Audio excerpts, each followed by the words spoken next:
నమస్తే. నవలా శీర్షిక ప్రేమ పుష్పం. రచన వావిలికొలను రాజ్యలక్ష్మి గారు. చదువుతున్నది రాధిక. తన రచనలను, కథలు, కథానికలు శ్రోతలకు వినిపించడానికి అనుమతినిచ్చిన వావిలికొలను రాజ్యలక్ష్మి గారికి ధన్యవాదాలు తెలుపుతూ రాజ్యలక్ష్మి గారు ఈ నవలను అంకితమిస్తూ ఈ విధంగా రాశారు. నా ఈ ప్రేమ పుష్పం నవల మా అమ్మాయి అల్లుడు గారైన డాక్టర్ రాధికా నగేష్లకు ప్రేమతో. ఇక కథలో పెడదామా? అతి నిశ్శబ్దంగా ఉన్న ఆ ఇంటి వాతావరణంలో హంసలా అడుగులు వేస్తూ వస్తున్న సుమబాల కాళ్ళకి మువ్వలున్న వెండి పట్టీలు కల్లు కల్లుమంటూ సుమధురంగా మోగుతున్నాయి. గుమ్మంలో వినవచ్చిన అందెల శబ్దానికి గదిలో మంచంపై అటు తిరిగి పడుకుని ఉన్న సుశీలమ్మ కూతురి రాకని గమనించి, అమ్మాయి సుమా అంటూ చాలా నీరసంగా పిలిచింది. ఏమ్మా అంటూ లోపలికి వచ్చింది సుమబాల. పెరట్లో గౌరి ఉందేమో, అంట్ల సామాను కడిగే పని అయిపోతే తన్ని ఓ మారిలా రమ్మని పిలువు. ఎందుకమ్మా? ఎందుకేమిటే, ఈ కుడికాలు ఓ గంట నుండి మరీ తెగ పోటు పెట్టేస్తోంది. ఎటూ కదలనిచ్చి చావటం లేదు. గౌరీతో అమృతాంజనమన్న మర్దన చేయించుకుంటే సాయంత్రానికల్లా కాస్త తగ్గుతుందేమో. బా అని నీరసంగా మరోమారు మూలిగి నెమ్మదిగా తన భారీ శరీరాన్ని ఇటు తిప్పింది. అమృతాంజనం నేను రాయినా అమ్మా? వద్దులేవే, నీకేం చేతనవును. బాగా బలంగా సత్వ కొద్దీ మద్దన చేయాలి.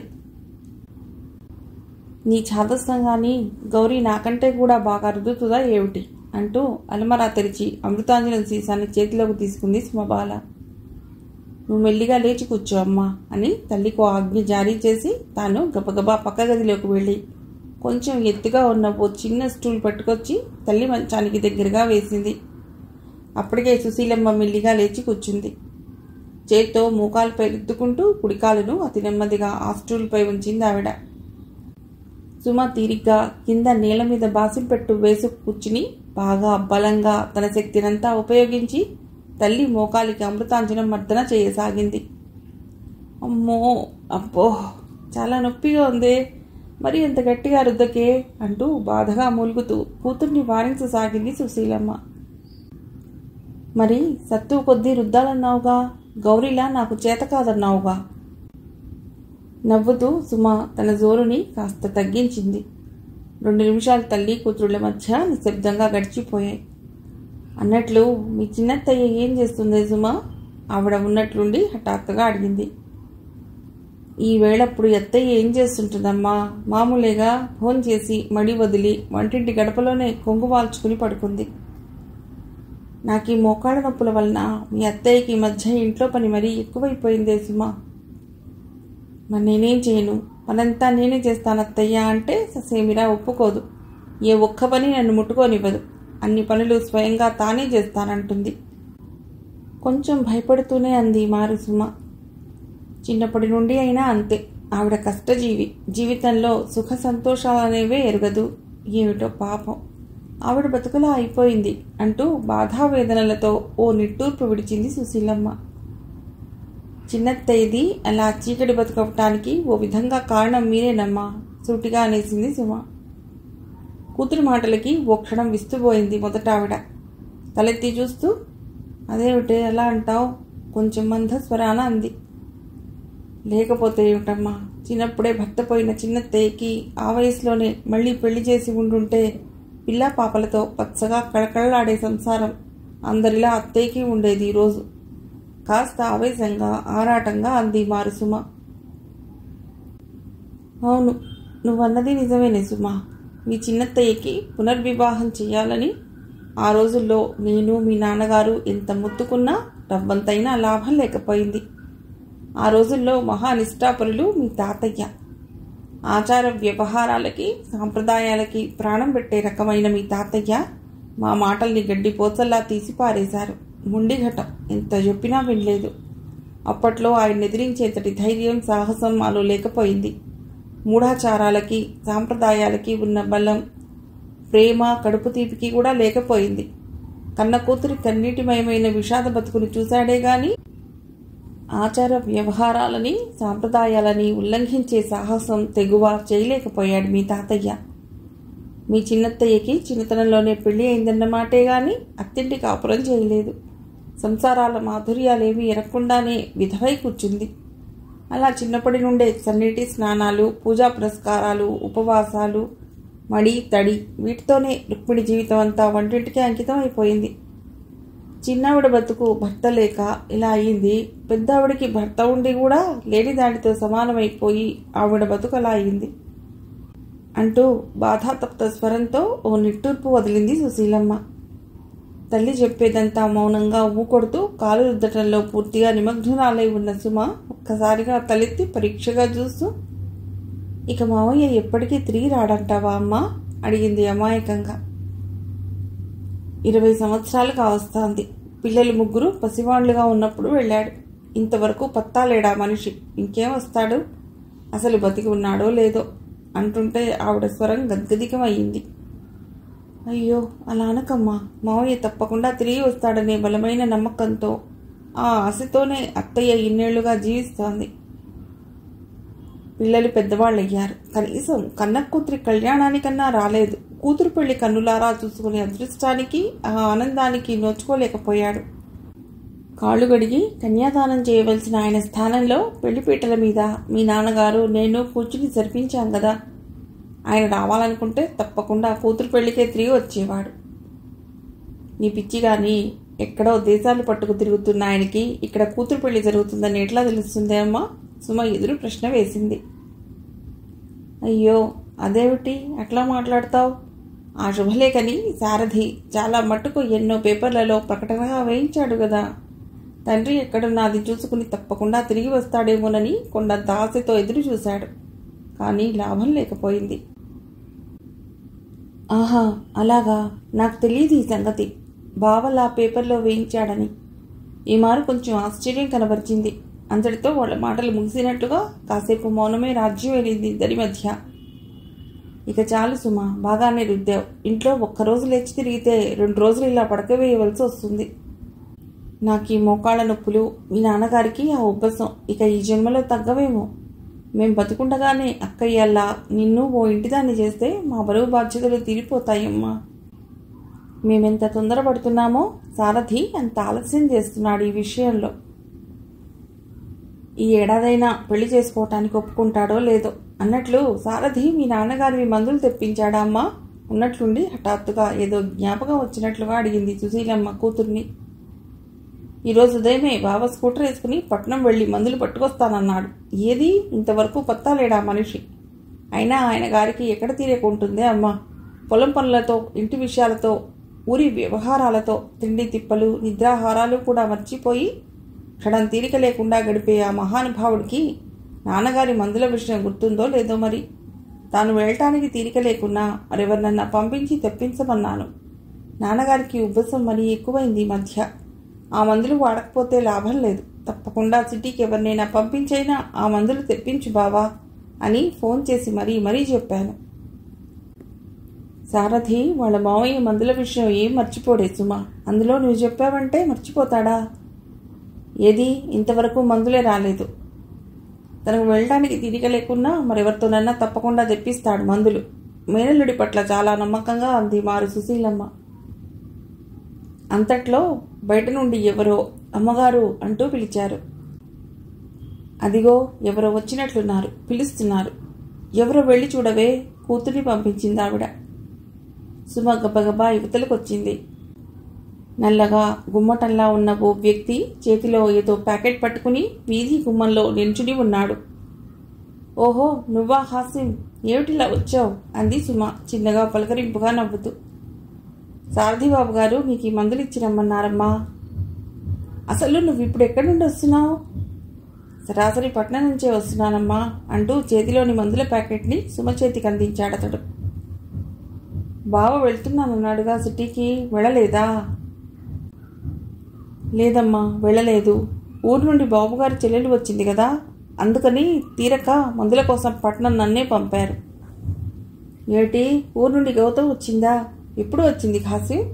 ఫోన్ చేసినప్పుడు బాబు నాతో చెప్పనే లేదే ఈ సంగతి? ఆశ్చర్యానందాలతో ఆతృతగా అడిగింది సుమ. రాత్రి బస్కొచ్చారమ్మా. ఆమె భర్త గిరిబాబు గారు కూడా వచ్చారా? లేదమ్మా, గౌతమమ్మ గారు ఒక్కరే వచ్చారు. ఉన్నట్లుండి సుమ దృష్టి ఈ మారు వాకెట్లో స్టాండ్ వేసి ఉంచిన సైకిల్పై పడింది. బస్సులో వెళ్ళలేదా నువ్వు పట్నం? సైకిల్పై వెళ్ళావా? ఉదయం ఫస్ట్ బస్ తప్పిపోయిందమ్మా. బావగారేమో మందులు చాలా అర్జెంటుగా కావాలన్నారు, అందుకని సైకిల్ వేసుకుని వెళ్ళొచ్చాను. ఎంతో వినయంగా చేతులు కట్టుకుని చెప్పాడు ఖాసిం. అయ్యో పాపం, బావ నిన్ను బాగానే కష్టపెట్టాడు. ఈ ఎండల్లో అంత దూరం సైకిల్ వేసుకుని వెళ్ళి రావడం అంటే మాటలా? బాగా అలసిపోయినట్లున్నావు. అన్నట్లు భోజనం చేశావా? చెమటలు కారుతున్న అతడి మొహం కేసి సానుభూతిగా చూస్తూ అనునయంగా అడిగింది సుమ. లేదు మగారు, నేరుగా ఇక్కడికే వచ్చాను. ఇంటికెళ్ళి భోజనం చేస్తాను ఇప్పుడు. ఇప్పుడకిక్కడే భోజనం చేసి మరీ వెళ్ళు. ఈ వేళప్పుడు మీ ఇంట్లో మీ ఆవిడ లేకుండొచ్చు, పనిలోకి వెళ్ళి ఉంటుంది. ఇంట్లో నీకోసం భోజనం రెడీగా ఉందో లేదో. ఇంటికెళ్ళి మళ్ళీ ఏం తిప్పలు పడతావు? పెరట్లోకి వెళ్ళి నూతి దగ్గర కాళ్ళు చేతులు కడుక్కో. ఇక్కడే భోంచేద్దువు గాని అంటూ అతడికి మరో మాటకైనా అవకాశం ఇవ్వకుండా చేతిలోని మందుల ప్యాకెట్ని హాలు మధ్యలో ఉన్న ఉయ్యాల బల్లపై ఉంచి కాలియందలు గల్లు గల్లున మోగుతుండగా పరిగెత్తున్నట్లుగానే వంటింటి వైపు దూసుకుపోయింది సుమ. ఊరి బయటనున్న శివాలయానికి వెనగ్గా ఉన్న పసుపు రంగులోని ఆ రెండంతస్తుల మేడపై సాయం సంధ్యారుణ కాంతులు పడి బంగారు రంగుతో మరింత ఆకర్షణీయంగా అందంగా మెరిసిపోతోంది. ఇంటి ముందు నిండుగా కళకళలాడుతున్న పూదోట ఆ ఇంటి యజమాని అభిరుచిని చాటి చెబుతూ ఆ ఇంటికే వన్నె తెచ్చేలా ఉంది. కాంపౌండ్ గోడకి దగ్గరలో గేట్కి ఇరువైపులా ఉన్న కొబ్బరి చెట్లు చల్లగా వీస్తున్న మలయ పవనుడి తాకిడికి విసురుగా అటు ఇటు ఊగుతున్నాయి. ఆ ఇంటి గేట్ని త్వరగా తెరుచుకుని సుమబాల గబగబా లోపలికి పెడుతోంది. ఆమె వెనకాలే గౌరీ చేతిలో ఓ పెద్ద స్టీల్ క్యారియర్ పట్టుకుని అమ్మాయి గారిని అందుకోవాలన్నంత వేగంగా నడుస్తోంది. అత్తయ్య, అత్తయ్య పెద్దగా పిలుస్తూ సుమ నేరుగా వంటింటి వైపు వెళ్ళింది. నానిన బియ్యాన్ని చిల్లుల జల్లెడలో పడవేస్తున్న అన్నపూర్ణమ్మ సబాల్లో ఇటు తిరిగింది. చిరునవ్వు ముఖంతో మేనకోడల్ని పరిగిస్తూ, ఏయ్ సుమ, బాగున్నావా? నీ దర్శన భాగ్యమే మాకు బంగారం అయింది. నీవి ఇంటికి వచ్చి ఎన్నాళ్ళయిందో తెలుసా అంటూ కొంచెం నిష్ఠూరం మేళవించి పలుకరించింది ఆవిడ. అమ్మకి నాన్నకి ఒంట్లో బాగుండటం లేదత్తయ్యా. ఇవాళ రేపో నేను వద్దామని అనుకుంటున్నాను. ఇంతలో మధ్యాహ్నం ఖాసిం వచ్చినప్పుడు గౌతమి వదిన వచ్చినట్లుగా చెప్పాడు. అందుకనే ఇలా పరిగెత్తుకొచ్చాను అంటూ వెనుదిరిగి గౌరీ చేతిలో నుండి కెరీర్ అందుకుని అన్నపూర్ణమ్మకి ఇచ్చింది. ఇదేమిటి అందావిడ ప్రశ్నార్థకంగా మొహం పెట్టి. ఏవో పిండి వంటలు, వదిన వచ్చింది కదా అని చిన్నత్తయ్య చేసి పంపించింది అన్నట్టు వదిన కనిపించదేం అత్తయ్య? పూలు కడుతూ పెరట్లో ఉంది, వెళ్ళి చూడు. సుమ మరో మాటకైనా అవకాశం ఇవ్వకుండా పెరట్లోకి పరుగు తీసింది. సన్నజాజి మొగ్గలు, కనకాంబరాలు మరువంతో నిండుగా ఉన్న స్టీల్ పళ్ళెం ముళ్ళో పెట్టుకుని కూర్చుని మాలగడుతూ అక్కడే నూతి దగ్గర అంట్ల సామాను కడుగుతున్న రత్తాలతో ఏదో మాట్లాడుతున్న గౌతమి అందరి చప్పుడుకి గబాలన ఇటు తిరిగి చూసింది. హాయ్ వదినా, బాగున్నావా? సుమ నవ్వుతూ వెళ్ళి గౌతమి మెడ చుట్టూ 2 చేతులు పెనవేసి సంతోషంతో బిక్కిరి బిక్కిరి చేసేసింది. నేను బాగానే ఉన్నాను. నువ్వెలా ఉన్నావు? పిన్ని బాగుందా? అత్తయ్య మావయ్య అంతా కులాసానే కదా అంటూ పలుకరింపుగా నవ్వింది. ఒక్కదానివే వచ్చావే వదినా? మీ అన్నగారు ఊళ్ళో లేరు, క్యాంపుకి వెళ్ళారు. వారం 10 రోజుల దాకా రానన్నారు. ఇక నేను ఒక్కతిని అక్కడ ఉండటం ఎందుకని ఇక్కడికి వచ్చాను. నిల్చుండిపోయామే, కూర్చో. వచ్చే రత్తాలు, లోపలికి వెళ్ళి ఓ కుర్చీ పెట్టరా అంది గౌతమి. ఇదిగో నేను అట్టుకొస్తున్నానమ్మాయి గోరు అంటూ గౌరీయే ఓ కుర్చీ తెచ్చివేసింది సుమకి. ఓహో, వెంటనే చెలికత్త కూడా వచ్చిందన్నమాట. సుమ వంక బోరగా చూసి నవ్వుతూ అంది గౌతమి. మరే ఆవిడ రాకుమారి కదా, వెంట చెలికత్త లేకుండా ఓ క్షణం కూడా గడవదాయే. ఎవరో మాట్లాడేది అన్నట్లుగా గౌతమి సుమ ఇద్దరూ ఉలిక్కిపాటుతో తలెత్తి చూశారు. పైన బాల్కనీలో నుండి పెరట్లోకి చూస్తూ నిల్చున్న సారథి కనిపించాడు నవ్వు మొహంతో. ఓహో తమరా, ఈవేళప్పుడు ఇంట్లో ఉన్నారే తమరు, ఏమిటి విశేషం? బావ వంక బోరగా చూస్తూ చిన్నగా నవ్వింది సుమ. ఏమిటో ఆ విశేషం నేను కిందికి వచ్చి చెప్తానుండు అక్కడి నుంచి కదిలాడు సారథి. ఆ విశేషం నేను కిందికి వచ్చి చెప్తాను అని అన్నయ్య అంటున్నాడు కానీ అదేమిటో నేను చెప్పనా సుమా ఇప్పుడే? నువ్వు ఈరోజు ఇక్కడికి వస్తావని అన్నయ్య ఎక్కడికి వెళ్లకుండా ఇంట్లోనే ఉండిపోయాడు. సుమకేసి ఊరకంట గమనిస్తూ ముసిముసిగా నవ్వుతూ అంది గౌతమి. అంతలోనే అన్నపూర్ణమ్మ కాఫీలకి రమ్మని లోపల నుండే అందరినీ కేకేసి బిగ్గరగా పిలిచింది. కట్టిన పూలమాలని 2 భాగాలుగా చేసి ఒకటి తన తల్లో పెట్టుకుని మరొకటి సుమతల్లో తురిమి కుర్చీలో నుండి లేచింది గౌతమి. గౌరీ నుతి దగ్గరికి వెళ్ళి అంట్ల సామాను కడుగుతున్న రత్తాలకి ఆ పనిలో సాయం చేయసాగింది కబుర్లాడుతూ. పద పద, అన్నయ్య కిందికి దిగి వచ్చేలా ఉంది, మనం కూడా వెడదాం, అమ్మ పిలుస్తోంది అంటూ గౌతమి సుమ చేయి పట్టుకుని లోపలికి లాక్కుని వెళ్ళింది. సుమ వాళ్ళ ఇంటి నుండి తీసుకొచ్చిన పలహారాలను ప్లేట్లో పెట్టి అందరికీ ఇచ్చిందన్న పూర్ణమ్మ. ఇవెక్కడివి? ఈ స్వీట్స్, జంతికలు నువ్వు చేసావా అమ్మ? కొంచెం ఆశ్చర్యంగా అడిగాడు సారథి. అబ్బే, నేనేం చేయలేదురా, వాళ్ళ ఇంటి నుండి సుమ పట్టుకొచ్చింది. ఓహో, సుమకేసి ఓరగా చూసి అదులా గొణిగాడు సారథి. అత్తయ్య, ఇది నాకొద్దు అంటూ సుమ తన ప్లేట్ని తిరిగి అన్నపూర్ణమ్మ గారికి అందివ్వబోయింది. అయ్యో, అదేమిటే వద్దంటావు, కాస్తైనా తిను అన్నారావిడ. పిన్నికి ఏం పని ఉండదు వాళ్ళింట్లో. కొత్త రకం స్వీట్స్ అంటూ అస్తమానం ఏవేవో వంటకాలు చేస్తూనే ఉంటుంది. ఏ పని పాటాలేని ఈ రాకుమారి గారు ఆ స్వీట్స్ తిని తిని ఇలా ఒళ్ళు పెంచేసుకుంటుందని ఆ మధ్య ఓ మారు వాళ్ళింట్లో అన్నా నేను. అందుకనే ఈరోజు నా ఎదురుగుండా తిననంటుందే అమ్మా. తిను తిను, మరేం పర్వాలేదులే, నీవెంత లావెక్కినా పెళ్లి చేసుకోవటానికి నేను రెడీగా ఉన్నానుగా నవ్వుతూ అంటున్న సారథి వంక గుర్రుగా చూసింది సుమ. ఇదిగో బావా, నువ్వే నన్ను దెప్పనక్కర్లేదు, నాకంటే కూడా నువ్వే డబుల్ లావుగా ఉన్నావు తెలుసా, ఉక్రోషంగా ఉంది సుమ. మగవాడు ఎంత లావుగా ఉన్నా ఏం పర్వాలేదు గాని ఆడపిల్ల అలా కాదే. పెళ్లిటికొచ్చిన అమ్మాయి నీలా ఇంత లావుగా అయిపోతే ఎవరు చేసుకుంటారు? సన్నటి నడుముతో నాజుగ్గా పూల తీగలా మెరుపు తీగలా. ఆపు నీ వర్ణనలు, వినలేకపోతున్నాను. నీవే నన్ను చేసుకోనక్కర్లేదు ఇలా దెప్పటానికి అంటూ గర్వంగా తలెగరేసింది సుమ. ఏమిటే, నీకు మావయ్య వేరే సంబంధాలు చూస్తున్నాడేమిటి? గౌతమి ఉండబట్టలేక అడిగింది. ఇక ఇప్పట్లో పెళ్ళొద్దు, ఇంకొన్నాళ్ళు ఆగని, రవీంద్ర చదువు పూర్తి కాని అంటూ వీడిలా ఏవేవో కుంటి సాగులు చెప్తూ పెళ్లిని వాయిదాల మీద వాయిదాలు వేస్తుంటే చిన్నప్పటి నుండి ఎంత అనుకున్న సంబంధమైనా ఎదిగిన ఆడపిల్లని ఇంట్లో పెట్టుకుని అన్నయ్య మాత్రం ఇంకా ఎన్నాళ్ళిలా ఊరుకుంటాడు గౌతమి? కొడుకు వైఖరి పట్ల నిష్ఠూరంగా మాట్లాడుతూ అందరికీ నీళ్ల గ్లాసులు అందించింది అన్నపూర్ణమ్మ. అన్నయ్య ఈ వేసవిలో తప్పకుండా పెళ్లి చేసుకుంటానని అన్నాడే రాత్రి నాతో అంది గౌతమి. వాడికేం అలాగే అంటాడు, ఆ సమయం వచ్చేసరికి మళ్ళీ ఏవేవో మాయమాటలు చెప్తాడు.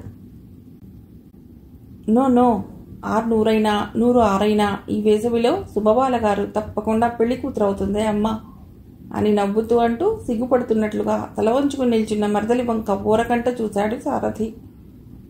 సుమ పెళ్లి కూతురు అవుతుందని అంటున్నావు, మరి ఆ పెళ్లి కొడుకు నువ్వు కాదా అన్నయ్య?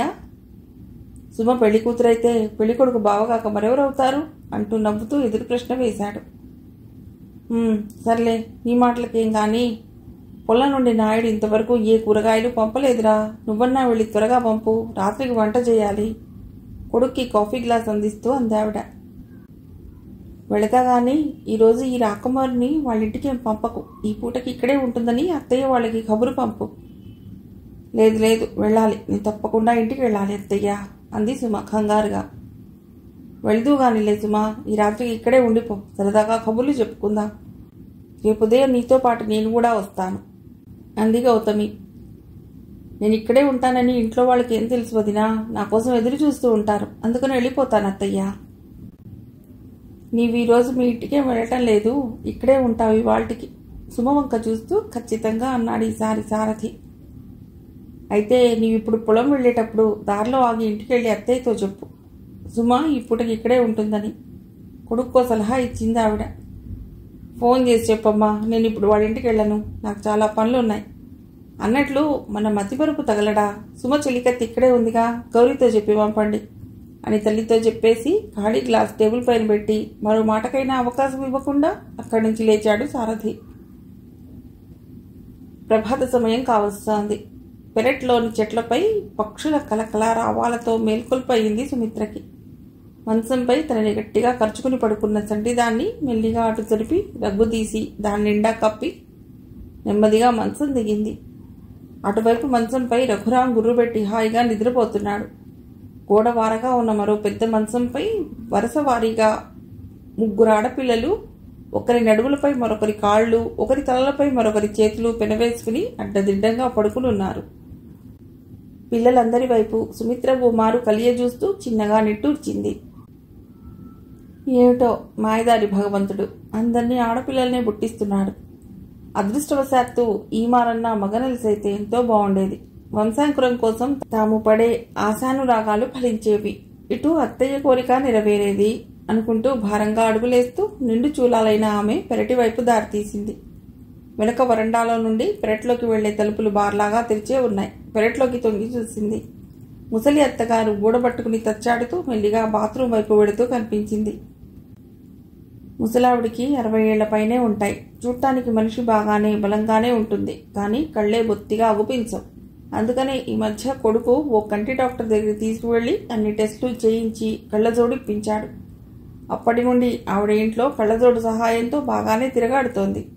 మరి ఇదేమిటి ఈరోజు మళ్ళీ తచ్చాడుతూ నడుస్తుందేమిటి? ఆశ్చర్యంగా అనుకుంటూ సుమిత్ర ఆవిడ మొహం కేసి పరీక్షగా చూసింది. కళ్లజోడు లేదా ఆవిడకి. అత్తయ్య, మీరెందుకు ఇంత పెందలాడే లేచారు? కళ్లజోడు ఎక్కడ పెట్టారు? కోడలి మాటలు వినిపించగానే ఆ ముసలావిడ ఓ క్షణం ఆగి వెనుదిరిగి చూస్తూ, నువ్వు లేచావా? బాత్రూంలోకి వెడదామని లేచొచ్చాను. నా కళ్లజోడు రాత్రి చిన్నమ్మలు తీసింది. ఎక్కడ పెట్టిందో ఏమిటో దొరకలేదు నాకు. కాస్త వెతికి పట్టరా తల్లి, బొత్తిగా అగుపించటం లేదు అంటూ చెప్పింది. మీరిక్కడే ఉండండి, నేను వెళ్ళి పట్టుకొస్తాను. సుమిత్ర గబగబా లోపలికి వెళ్లి టేబుల్ మీద చూసింది. అగుపించలేదు అక్కడ. అలమరా తెరిచి చూస్తే అందులో కనిపించింది. కళ్లజోడిని తన పైట చెంగుతో ఓ మారు తుడిచి తెచ్చి అత్తగారి ముఖానికి అమర్చింది. అమ్మయ్యా, ఇప్పుడిక తేలిగ్గా వెళ్ళగలను అంటూ ముసలావిడ ఈ మారు హుషారుగా బాత్రూంలోకి వెళ్ళింది. 7 ఇంట్లో పిల్లలందరూ నిద్రలేచారు. అప్పటికే తన స్నానం పూజ ముగించుకుని కాఫీ టిఫిన్ రెడీ చేసింది సుమిత్ర. పనిపిల్ల పంకజం వచ్చి ఇల్లు వాకిలి ఊడ్చి కళ్ళాపి చల్లింది. రాత్రి అంట్ల సామానంతా కడిగేసి డైనింగ్ టేబుల్ మీద శుభ్రం చేసింది. పిల్లలందరికీ స్నానాలు చేయించి డ్రెస్సులు వేసి ముఖాలకి పౌడర్ గట్రా రాసి వాళ్ళని చాలా నీట్గా తయారు చేసింది పంకజం. ఆ తర్వాత సుమిత్ర అందరికీ కాఫీ టిఫిన్ అందించింది. సంటిదానికి పాలు కలిపి పట్టింది. బాక్సుల్లో అన్నం పెట్టేయలేదా అమ్మా? ఖాళీ డబ్బాలు చూపిస్తూ అడిగారు పిల్లలు తల్లిని. మరే, ఈరోజు నేను ఇంకా వంట చేయలేదమ్మలు. మధ్యాహ్నం వరకు నేను పంకజంతో మీ అందరికీ క్యారియర్ పంపిస్తారుగా అని సర్ది చెప్పి పిల్లల్ని స్కూల్కి పంపించేసింది పనిపిల్ల వెంట. వసే పంకజం, నువ్వు మళ్ళీ త్వరగా తిరిగిరా, బజార్కి వెళ్ళి కూరగాయలు తీసుకురావాలి అంటూ వెనకాల నుండి ఓ కేక వేసింది సుమిత్ర. కాఫీ చప్పరిస్తూ అక్కడే కూర్చున్న ముసలావిడ, అబ్బాయి ఇంకా నిద్ర లేవలేదా అడిగింది కోడల్ని. లేదు, లేవలేదు. ఏం ఆఫీస్కి వెళ్ళడా? ఈరోజు ఆఫీస్ సెలవు పెట్టారు అత్తయ్య, అందుకని ఇంకా తీరుబాటుగా పడుకున్నారు. ఎక్కడికైనా వెళ్ళాలా? నన్ను ఈరోజు హాస్పిటల్కి తీసుకువెడతానన్నారు, అందుకని సెలవు పెట్టారు. ఏటో నిన్నటి నుండి ఒంట్లో నలతగా ఉంటోంది. నడునొప్పి కూడా బాగా ఉంది, అందుకని ఓ మారు వెళ్ళి పరీక్ష చేయించుకుందామని అంటూ సుమిత్ర జడవిప్పుకుని తీరిగ్గా జుట్టుకి నూనె రాసుకోసాగింది. నడునొప్పి అంటున్నావు, తొందరలోనే పురుడొస్తుందేమో. సమయానికి ఇప్పుడు ఇంట్లో వంట మనిషి కూడా లేదాయే. పనంతా నువ్వే చేసుకోవాల్సి వస్తోంది. ఇలాంటి సమయంలో ఆవిడని నీవు ఊరెందుకు పంపావో నాకు అర్థం కావటం లేదు. ఎప్పుడొస్తుందో ఏమో. ముసలావిడ కాస్త దిగులుగా అంది.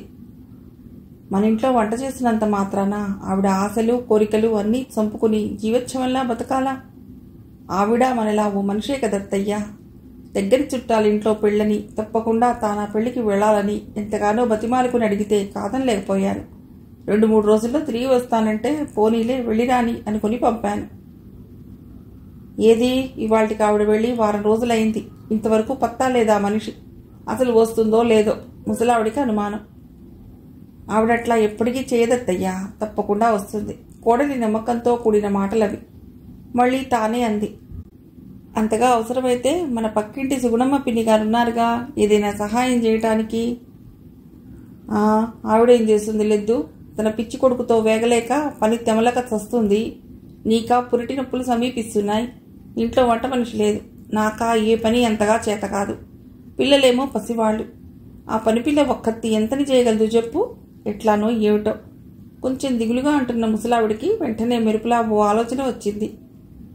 అమ్మాయి సుమిత్ర, పోనీ ఓ పని చేస్తేనో ఉత్సాహంగా అంది. ఏమిటత్తయ్యా ఆశ్చర్యంగా అడిగింది సుమిత్ర. మీ చిన్న చెల్లెల్ని కొద్ది రోజుల పాటు ఇక్కడికి పంపమని మీ వాళ్ళకి ఉత్తరం రాస్తేనో? నిన్న నేను ఇదే సంగతి అన్నాను మీ అబ్బాయి గారితో. కానీ మీ వాళ్ళేం పంపించరు అంటూ నా మాటల్ని చాలా తేలిగ్గా తీసిపారేశారు. ఎందుకు పంపించరు? తప్పకుండా పంపిస్తారు. అబ్బాయి మాటలకేం కానీ నా మాటగా ఈరోజే మీ వాళ్ళకి ఓ ఉత్తరం ముక్క రాసి పడే, లేదా ఫోన్ చేసి మాట్లాడు, ఖచ్చితంగా అంది ముసలావిడ. సరే, అట్లాగే మాట్లాడతా గాని మిమ్మల్ని నేను మాట అడుగుతాను. కాదనకూడదత్తయ్యా, తల వంచుకుని జడ చివర్లని దువ్వెలతో అదే పనిగా దువ్వుతూ అంది సుమిత్ర మెల్లని స్వరంతో. ఏమిటది? ముసలావిడ ఆశ్చర్యంగా చూడసాగింది. ఈ మారు బాబు పుట్టినా పాప పుట్టినా నేను తప్పక ఆపరేషన్ చేయించుకుంటానత్తయ్యా, మీరు కాదనకూడదు. ముసలావిడ దీర్ఘంగా ఓ నిట్టూర్పు విడిచింది. ఈ మారు అంటూ నేను వంశాంకురం కోసం ఆశపడ్డం మూలానే ఇప్పటికీ వరుసగా 4 ఆడపిల్లలకి తల్లివయ్యావు. ఈసారి నాకెందుకో గట్టి నమ్మకం ఉంది సుమిత్ర. తప్పకుండా నీకు ఈ మారు బాబే పుడతాడు, నా కోరిక తీరుస్తాడు. మీ మావగారి తాతగారి కాలం నుండి కూడా అందరికీ ఒక్కడే కొడుకుట. అది వంశాచారమో ఏమిటో. ఆ లెక్కనైనా నీకు ఈ మారు ఆనవాయితీ ప్రకారం కొడుకు పుట్టి మన వంశం నిలబెట్టాలి. తప్పకుండా ఆ భగవంతుడి దయ వల్ల బాబే పుట్టాలి. నా తుది కోరిక తీరాలి. ఎంతో నమ్మకంగా ఆశగా అంటున్న అత్తగారి కేసి జాలిగా చూసి చిన్నగా నిట్టూర్చింది సుమిత్ర. బాబు పుట్టినా పుట్టకపోయినా నేను మాత్రం తప్పకుండా ఆపరేషన్ చేయించుకుంటాను. ఈ మారు తప్పనిసరిగా వంశాంకురం కావాలని మీకంత పట్టుదలగా ఉంటే మీ అబ్బాయికి మళ్ళీ పెళ్లి చేయండి. ఇందుకు నాకెంత మాత్రం అభ్యంతరం లేదు. కావాలంటే మీకు ఇప్పుడు అలా రాసివ్వమన్నా రాసిస్తాను. క్రితం చంటిది పుట్టినప్పుడే డాక్టర్ గారు ఇకనైనా ఆపరేషన్ చేయించుకోమని అడిగింది. ఈసారి కూడా చేయించుకోకపోతే కోపావేశాలతో ఆవిడ నానా చివాట్లు పెడుతుంది. ముసలావిడ ఓ క్షణం ఏమీ మాట్లాడలేదు. ఏదో ఆలోచిస్తున్నట్లుగా మౌనం వహించింది. ఆ తర్వాత తలెత్తి కోడలి వంక ఆపేక్షానురాగాలతో చూస్తూ, ఈసారి నేనేమీ అడ్డు చెప్పనమ్మాయి, తప్పకుండా చేయించుకో ఆపరేషన్, మనస్ఫూర్తిగానే అందావిడ. అంతలోనే స్కూల్కి వెళ్లిన పంకజం తిరిగొచ్చింది. ఆపరేషన్కి అత్తగారు అంగీకారం తెలుపగానే సుమిత్ర మొహం సంతోషంతో విప్పారింది. చేతిలోని దువ్వెన్ని టేబుల్ మీద పడేసి హుషారుగా లోపలికి వెళ్లి డబ్బులు సంచి తెచ్చి బజార్లో నుండి ఏమేమి కావాలో కూరగాయల లిస్టు చెప్పి పంపింది పంకజాన్ని. సుమిత్ర గదిలో నుండి రఘురాం పిలిచాడు భార్యని. అదిగో అబ్బాయి లేచాడులా ఉంది, వెళ్ళి చూడు, పిలుస్తున్నాడు ఎందుకను అందావిడ కోడలను ఉద్దేశించి. ఏమిటి అంటూ గదిలోకి వెళ్ళింది సుమిత్ర. టైం ఎంతైంది? బద్ధకంగా ఒళ్ళు విరుచుకుంటూ అడిగాడు భార్యని. టైంకే బాగానే అయింది కానీ తమరిక త్వరగా లేవండి. రాత్రి మందు మత్తు ఇంకా వదల్లేదా ఏమిటి? హాస్పిటల్కి వెళదామన్నారుగా. వెళదాం లేబోయ్, తొందరే ఉంది. 10ంటికి కానీ నర్సింగ్ హోమ్కి ఆ లేడీ డాక్టర్ రాదాయే. మనం ముందుగా అక్కడికి వెళ్ళి కూర్చుని ఏం చేయాలి? సరే కానీ ఆ టేబుల్పై సిగరెట్ పెట్టే మ్యాచ్ బాక్స్ ఉంది, ఇలా పట్రా. భర్తకు వాటిని తెచ్చి ఇచ్చి, సరే అయితే నేను ఈలోగా వంట ప్రయత్నాలు మొదలెడతాను అంటూ సుమిత్ర వంటింటి వైపు వెళ్ళింది. ఆకాశమంతా నల్లని కారు మేఘాలు దట్టంగా అలుముకునున్నాయి. ఇప్పుడో ఇంకాసేపటికో పెద్ద పెట్టిన బోరున వర్షం కురిసేలా ఉంది వాతావరణం. అలాంటి సమయంలో పచ్చని చేల మధ్య చెంగు చెంగున గంతులేస్తూ హుషారుగా పరిగెడుతున్న సుమ ఆ ఆకుపచ్చని చీరలో నిజంగా వనకన్యలాగానే ఉంది. ఇదిగో సుమ, చిన్నపిల్లల పొలాల వెంట ఏమిటా పరుగులు? వర్షం కురిసేలా ఉంది, ముందు నువ్విలారా. వెనకాల నుండి మరదల్ని ఓ కేకేశాడు సారథి. అయినా కూడా సుమ అతడి మాటల్ని లెక్క చేయకుండా నవ్వుతూ తుళ్ళుతూ అట్లాగే లేడిపిల్లలా ముందు పరిగెత్తసాగింది. అంతలోనే పెద్ద పెట్టిన టపటపామంటూ వర్షపు చినుకులు పడన ఆరంభించాయి. ఏ సుమ, నిన్నే ఇలారా అంటూ గదమాయించినట్లుగా పిలిచాడు సారథి. చల్లని గాలులు మనసుకి హాయిగొల్పేలా మత్తుగా రివ్వున వీస్తున్నాయి. పెద్ద పెద్ద చినుకులతో పడుతున్న వర్షం క్షణంలో ధారగా మారిపోయింది. వెనుదిరిగి వస్తున్న సారథి తడుస్తూనే, ఏ పిల్ల వచ్చేసే త్వరగా, మరదల్ని మళ్లీ ఓ మారు కేకేశాడు బిగ్గరగా. అప్పటికే బాగా తడిసిపోయింది సుమ. తడిసి ముద్దైన చీర కాళ్లకి బంధం పడుతూ టపటప్పమని కొట్టుకుంటుంటే మెల్లిగా అడుగులేస్తూ వెనుదిరిగి రాసాగింది. అబ్బా, వర్షంలో అలా పెడుతూ ఉంటే నాకెంత హాయిగా ఆనందంగా ఉందో చెప్పలేను బావా. నీవేమో ఏమిటలా రారమ్మంటూ ఒక్కటే గొడవ చేస్తున్నావు అంటూ చిరుకోపం ప్రదర్శిస్తూ చీర కుచ్చెళ్ళు గట్టిగా పిండి విదిలించింది. నీకు అలాగే హాయిగా ఉంటుంది, కానీ రేపు నీకు ఇలా వర్షంలో తడిసినందుకు ఏ జలుబో జ్వరమో వచ్చిందా? ఇహ మీ వాళ్ళంతా నన్నే తిట్టిపోస్తారు. పద పద లోపలికి అంటూ సుమ చేయి పట్టుకుని బలవంతంగా లోపలికి తీసుకెళ్లాడు. పొలం దగ్గర ఉన్న సారథి విశ్రాంతి గృహం అది. ముందు చిన్నది పొడవాటి వరండా ఉంది. లోపల ఓ చిన్న గదిలా ఉన్న రేకుల షెడ్ అది. సుమ లోపలికి వస్తూ ఓ మారు చుట్టూతా కలిగి చూసింది. కింద నీళ్ళంతా గచ్చితో శుభ్రంగా ఉంది. ఎదురుగుండా ఓ పెద్ద కిటికీ. ఆ కిటికీ పక్కనే గోడవారగా మంచం లాంటి ఓ పొడవాటి బల్లపీట. దానిపై వేసిన పరుపుపై పచ్చని తెలుపు గెళ్ళు ఉన్న దుప్పటి పరిచి ఉంది. దానిపై ఉన్న తలగడ కవర్కి ఇటు అటు ఎంబ్రాయిడరీ చేసిన హంసలు చూపర్లను ఆకట్టుకునేలా ఉన్నాయి. గోడకి ఇటువైపు ఓ చిన్న స్టూల్, దానిపై నీళ్లతో ఉన్న పూజ. పైన ఓ గాజు గ్లాసు బోర్లించి ఉంది. అటువైపు గోడకున్న చిన్నపాటి అల్మరాలో నుంచి ఓ టవల్ తీసి మరుదలకి ఇచ్చాడు సారథి. మరి నీకో? నీ తల కూడా తడిసిందిగా బావా అంటూ సుమ 2 అడుగులు ముందుకు వేసి అతన్ని సమీపించింది. ఇదిగో నీవిలా మంచంపై కూర్చో బావా, ముందుగా నీ జుట్టు తుడిచి ఆనకనే తుడుచుకుంటా. వద్దు, నాకేం అక్కర్లేదు. నావేం నీలా బారెడు కురులు కావు. ఆ జడ విప్పి ముందుగా నువ్వే జుట్టు తుడుచుకో. అయితే నేనేం తుడుచుకోను, ఇలాగే ఉంటా. చిన్నపిల్లలా బుంగమూతి పెట్టి కోపంగా అంది సుమ. ఇదిగో ఈ మొండి పట్టే వద్దంటా నీకు. నా శరీరం ఉక్కు లాంటిది. నాకేం జ్వరాలు జలుబులు రావు. ఒకవేళ వచ్చినా మీ వాళ్ళలాగా మా అమ్మే అంత కంగారు పడదు అంటూ తడిసిన షర్ట్ విప్పి కిటికీ రెక్కపై వేశాడు. అయితే వర్షంలో తడిస్తే జ్వరాలు జలుబులు వచ్చేది నాకేనన్నమాట. చూద్దాం ఎలా వస్తుందో. నేనేం తుడుచుకోను. చేతిలోని టవల్ని అతడిపై పడేలా విసిరి కొట్టింది. ఆ టవల్ని కింద పడకుండా సారథి ఒడుపుగా పట్టుకుని, చచ్చా నీతో వేగలేం తల్లి, ఇప్పుడే ఇట్లా సతాయిస్తున్నావు, పెళ్ళైతే ఇంకెంతో సుమకేసి ఓరగా చూస్తూ తనే ముందుగా తల తుడుచుకోసాగాడు. ఆహా అలా కాదు, నేను తుడుస్తానుండు అని నవ్వుతూ సుమ ముందుకొచ్చి అతడి చేతిలో నుండి టవల్ లాక్కుని బలవంతంగా మంచంపై కూలదోసి తనే స్వయంగా అతడి తల తుడవసాగింది. ఇదేమిటి, నాకు తుడుచుకోవడానికి రాదా? మందస్వరాన అంటూ తనకి దగ్గరగా మోకాళ్ల మధ్యన పూర్తిగా తడిసి ఒంటికి అత్తుకుపోయిన దుస్తులతో నిల్చున్న సుమని నుదుటిపై నుండి అడ్డుపడుతున్న జుట్టు కొనల నుండి అపురూపంగా క్రీగంటగా చూస్తూ కాళ్ళని బార్లా జాపి ఆమె మోకాళ్ల చుట్టూ పెనవేసి అటూ ఇటూ కదలకుండా బంధించాడు. అదే క్షణంలో తన 2 చేతులు ఆమె సన్నని నడుం చుట్టూ పోనిచ్చి గబుక్కున బలంగా ముందుకు లాక్కున్నాడు. అనుకోని ఈ హఠాత్తు సంఘటనకి సుమ అతడిపై వాలిపోయింది.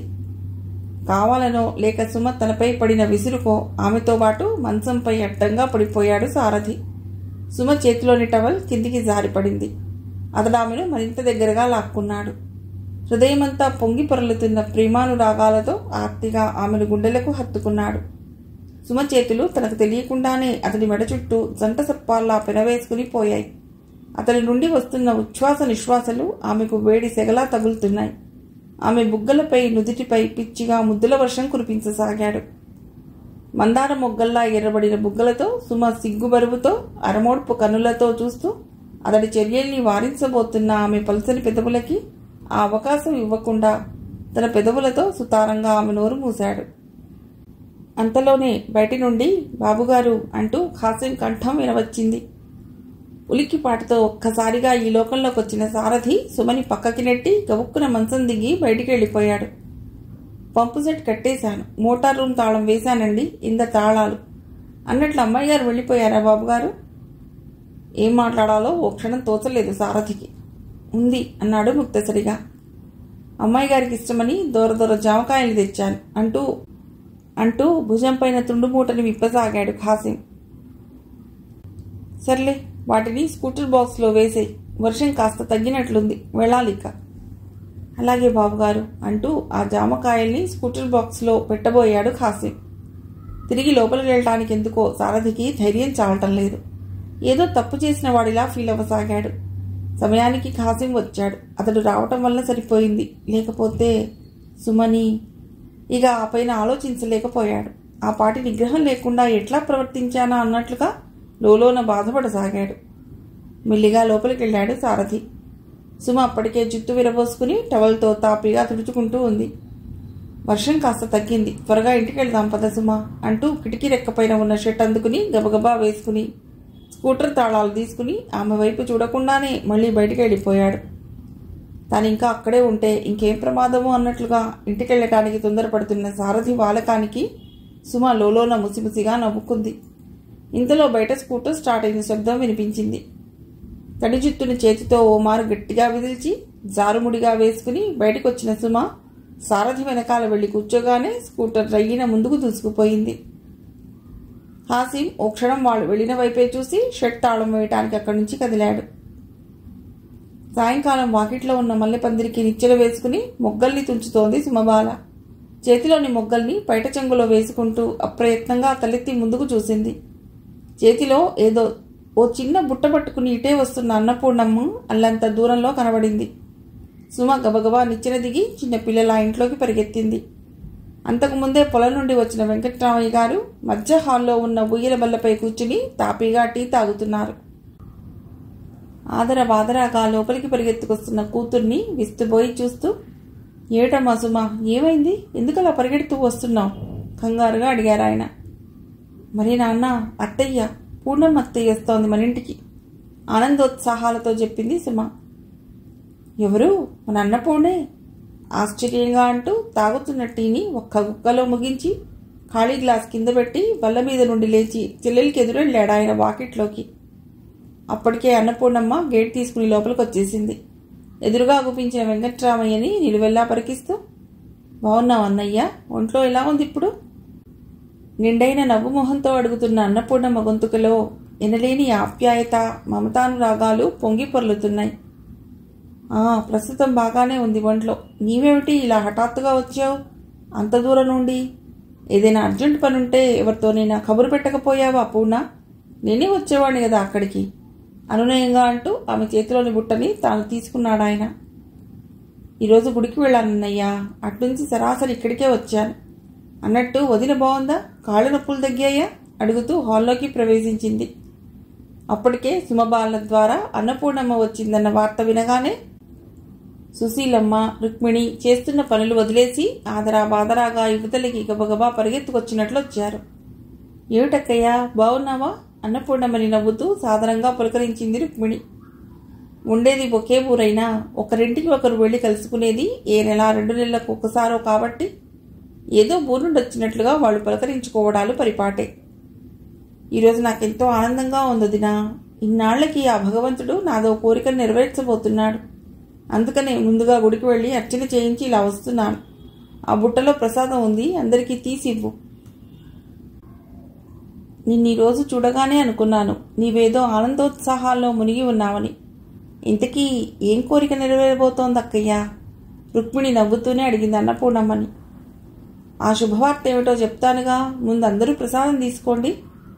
కళ్ళకద్దుకుని వాళ్ళంతా గబగబా ప్రసాదం తీసుకున్నారు.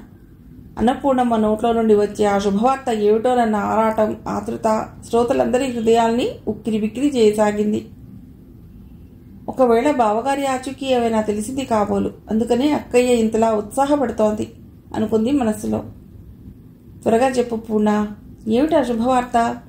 కేశవరావు విషయం ఏమైనా తెలిసిందా? రుక్మిణి మనసులోని మాటని వెంకట్రామయ్య గారు పైకే అడిగేశారు చటుక్కున. ఆ మాట అడగగానే అన్నపూర్ణమ్మ వదనంలో క్షణకాలం పాటు విషాద ఛాయలు అలుముకున్నాయి. అది కాదన్నట్లుగా తల అడ్డంగా ఆడించింది. సారథి పెళ్లి కొప్పుకున్నాడు. మిగిలిన కథ తర్వాతి భాగంలో.